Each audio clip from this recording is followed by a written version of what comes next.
In the game Undertale, you can choose between 3 different routes: Pacifist, Neutral, and Genocide, which each come with their own unique ending and drastically different playing experience, depending on which one you choose. The Genocide route is by far the most engaging out of the 3.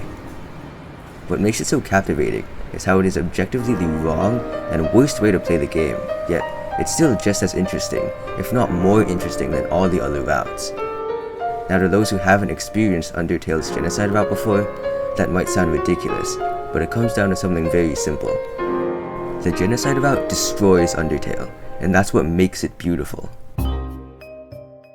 On paper, a broken game doesn't sound appealing at all, so to truly understand what I mean by breaks, you have to understand what makes Undertale so special in the first place. Undertale, at its core, is a game that teaches a powerful and emotionally touching message about the importance of connection. The biggest part of what makes it such a groundbreaking game is how alive the characters feel.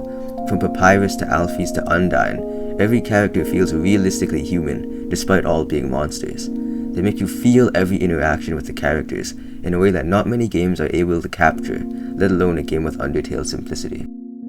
Undertale is also a game about player choice, and you can choose how the story plays out and what your experience with it will be like. You could choose to enjoy Undertale for all of its emotionally rich, fourth wall breaking beauty, but you could also choose to completely throw all of that in the trash, and you'd find the game is still just as intriguing. So let's talk about choice in Undertale. The most important choice you can make in Undertale is the choice between mercy or fighting. It's a choice that the entire game is built upon. The gameplay, plot, and message of the game are all centered around the player's choice to spare or to kill. Now, mercy is a concept that Toby Fox has featured in more than just Undertale. Of course, there's the recent Deltarune, but it's even explored all the way back in his famous Earthbound Halloween hack from 2008, in which he challenges the typical format of RPG games, very similarly to the way Undertale does.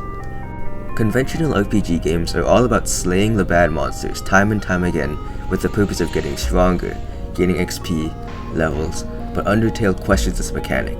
Undertale asks, what if we didn't have to slaughter these monsters? Who says all this is the right thing to do? And when you play Undertale properly, you're meant to question the morality of killing mobs, and the game praises you for showing mercy. It rewards the player with meaningful interactions, a heartfelt story, and the true ending. But again, mercy is still just a choice that comes down to the player. That's an important part of what makes the Genocide route so engaging. By playing the Genocide route, you're actively going against everything Undertale stands for, and throwing all of its novelty straight into the trash. Narratively, Genocide discards any and every bit of deep and nuanced storytelling. Gameplay-wise, it entirely cuts out the act and mercy mechanic that make Undertale unique, removes all of the puzzles, and the runtime is pathetically short compared to the other 2 routes. On top of that, the Genocide route is painfully tedious. You're forced to run around aimlessly, killing the same types of monsters dozens of times until there's none left.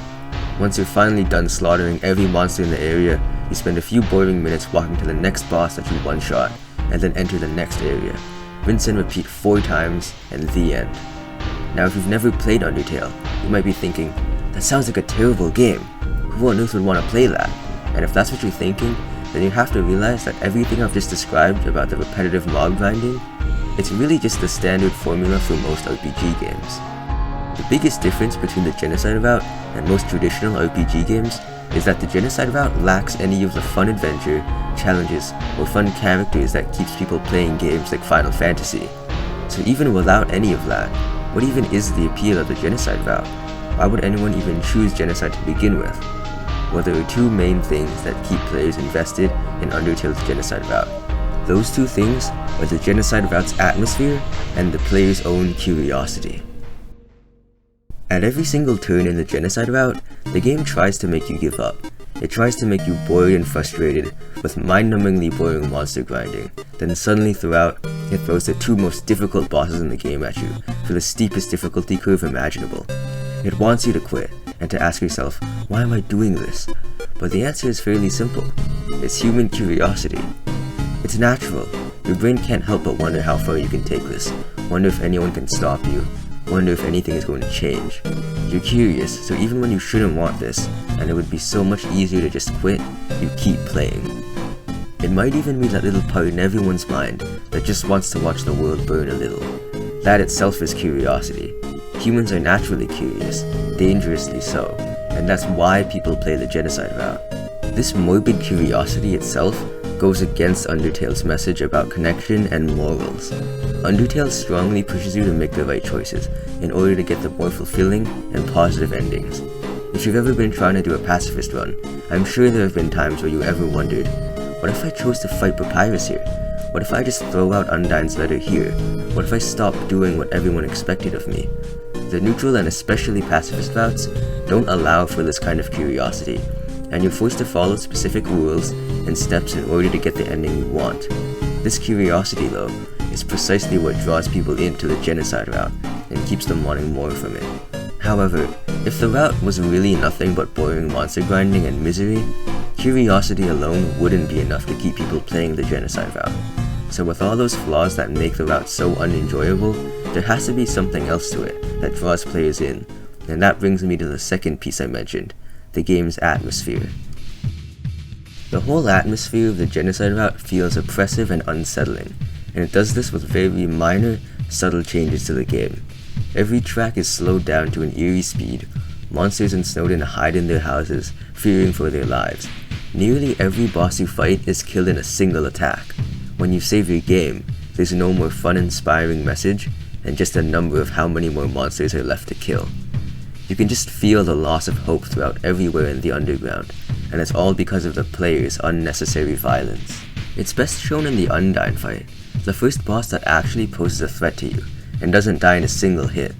Narratively, she acts as the final hope for all of the monsters in the underground. She's one of the hardest bosses in the game, and actually poses a threat to your run, but most notably, her description refers to her as the hero. She's the hero that's standing up to face the evil, and in this story, that evil is you. This is what makes the Genocide route of Undertale so distinct from traditional RPG games. In most RPG games, you don't question the monsters you slaughter in your hours of grinding, because you're the hero. You're righteous and justice because the narrative tells you so. In Undertale's Genocide route, it's the opposite. The characters fear you, shun you, and make you feel evil. That's what gives the Genocide route such a dark atmosphere. For the most part, everything looks the same, but as the music slows and the monsters you face feel more and more pathetic, it becomes clear that you're the cruel one, terrorizing the innocent. Even a horrible psycho like Flowey starts to fear you, until you inevitably murder him as well. The whole run feels grim and unsettling, in a way that's intentionally dissatisfying. The game doesn't want you to feel like you've succeeded in anything, because it didn't want you to play it this way. In the end, your efforts were pretty much worthless, and the game continues to punish you in further playthroughs. If you do a pacifist run after a Genocide run, you'll be greeted with the notorious soulless ending, which might be the eeriest in the entire game. The entire Genocide run itself is the most elaborate and engaging punishment, and it's this punishment that sets it aside from traditional RPG games. The horror atmosphere of the Genocide route destroys any and all of the fun and emotional charm that Undertale is known for. Yet if it weren't for this atmosphere, the Genocide route would lose all of its beauty and would just become another mob grinding simulator. Genocide's atmosphere breaks the core ideals of Undertale, yet does so in a way that feels compelling and keeps you wanting more. Though you might notice that there's one last, unintentional selling point of the Genocide route that I haven't really touched yet. The final boss of Undertale's Genocide route is the notoriously difficult Sans the Skeleton. In every other route of the game, Sans is portrayed as extremely lazy, weak, and rather unassuming, and you never actually get to see his abilities in battle. If it weren't for the Genocide route, Sans would just be Papyrus's brother, a one-note side character, but the Genocide route changes this characterization drastically. In every route of Undertale, Sans confronts you near the very end of your run, in the Judgment Hall, where he judges you based on your karma. There's a big difference here, though, between the Genocide route and the neutral and pacifist routes. In neutral and pacifist runs, Sans congratulates you on your positive karma and how virtuous you've been throughout your entire playthrough. In the Genocide run, he initiates a battle with you, presenting you with one of the steepest difficulty curves in video game history. In the Genocide route, Sans serves as your final punishment. Sans' boss fight is an absolute staple of the entire game, and probably, unintentionally, one of the biggest reasons people play the Genocide route. He has the hardest boss fight in the game by far, as well as one of the best tracks that Toby Fox has ever created, Megalovania.